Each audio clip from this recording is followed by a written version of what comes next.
The moon. It's been the subject of our collective human fascination since the dawn of time. We're so fascinated with it that we found a way to actually land on it and have been sending rovers over there ever since to explore. But there's a whole part of the moon astronauts have never actually set foot on, the far side, where there are still plenty of mysteries to be found. Strange substances, odd structures, possible alien life. We're talking about it all today on this moon-themed episode of Most Amazing Top 10. So join me, your host James, as I discuss with you the top 10 terrifying discoveries made on the dark side of the moon.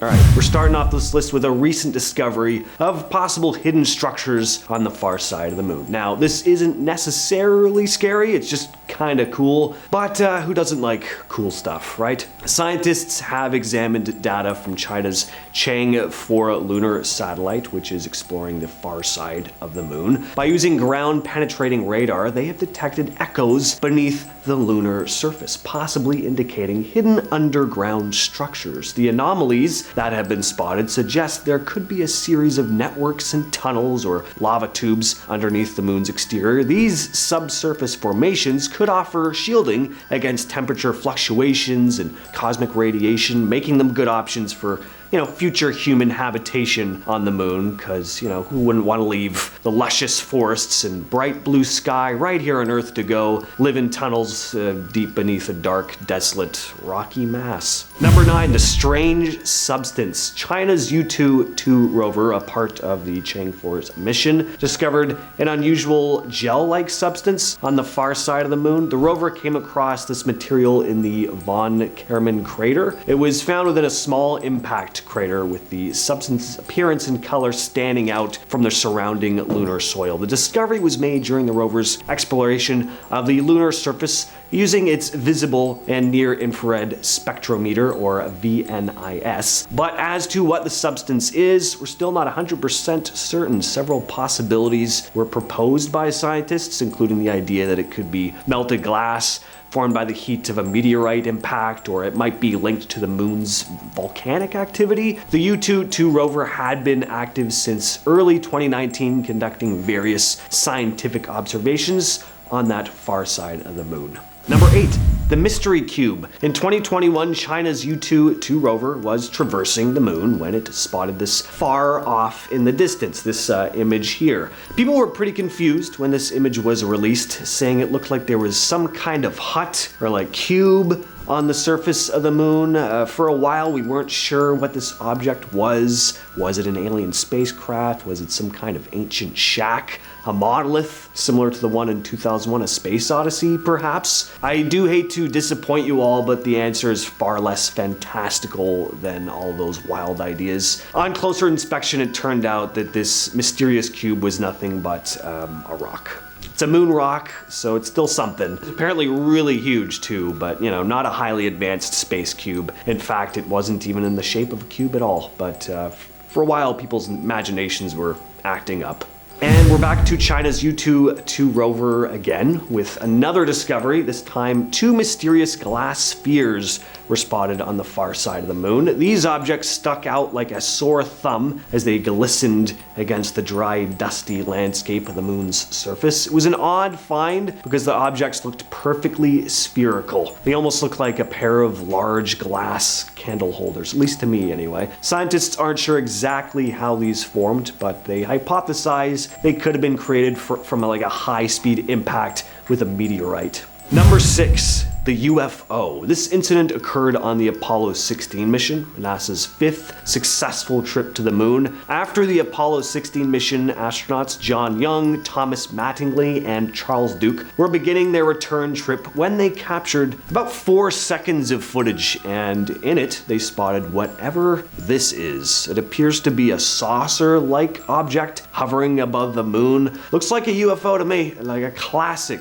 UFO, I might add. Looks like something right out of a 1950s B-movie, and it's got that like dome shape. The footage was shot with a 16mm motion picture camera, shooting at 12 frames per second from a command service module window. I've always wanted to have a UFO experience, and going to space, also a dream, be a little bit scary, but I still want to do it. So, I don't know. Spotting something like this while on a return trip from the moon, I would just never be able to stop talking about it. I very much want the world of Star Trek to be a reality, so seeing an alien spacecraft, that's a step in the right direction, unless they mean to do us harm, but I don't like to think about that. Next up, we have alien bases. So Scott Waring is an extraterrestrial researcher, self-proclaimed. He's definitely an enthusiast, though. He's made some pretty bold claims about the presence of alien life, including moon-related stuff. He has tons of videos zooming into craters on the moon, spotting strange shapes that he describes looking like structures or crafts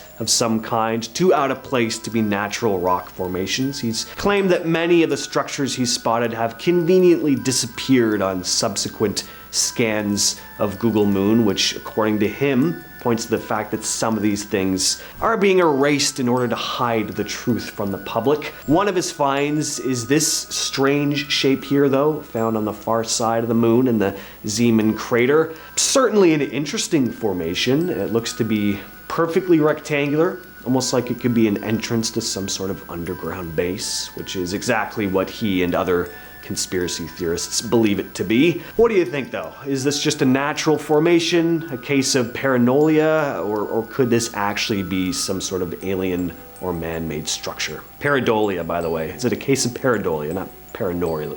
Anyway. And that's going to bring us to number 4 with the alien craft. This is another strange image that Scott Waring pointed out. Between Von Karman and Davison crater, it lies this. Waring believes that this is an extraterrestrial spacecraft. Writing on his blog, I found this structure in the center of a crater on Earth's moon. The structure closely resembles a ship from the Transformers movie. The craft is triangular in shape, but with a lot of odd bulges. The object is very shiny, more so than anything in its surrounding area, which tells me it's metallic. He went on to say, I feel this craft may still be salvageable and possibly could be used to transport humans to other planets in the Milky Way. So Scott certainly gathered a lot of info from this image of a rock. I mean, an alien spacecraft, sorry. But he is an extraterrestrial researcher, after all. All I can say is, I'd love it if he were right, but that just looks like a rock to me. It's a cool looking rock. It's got some nifty grooves in it, and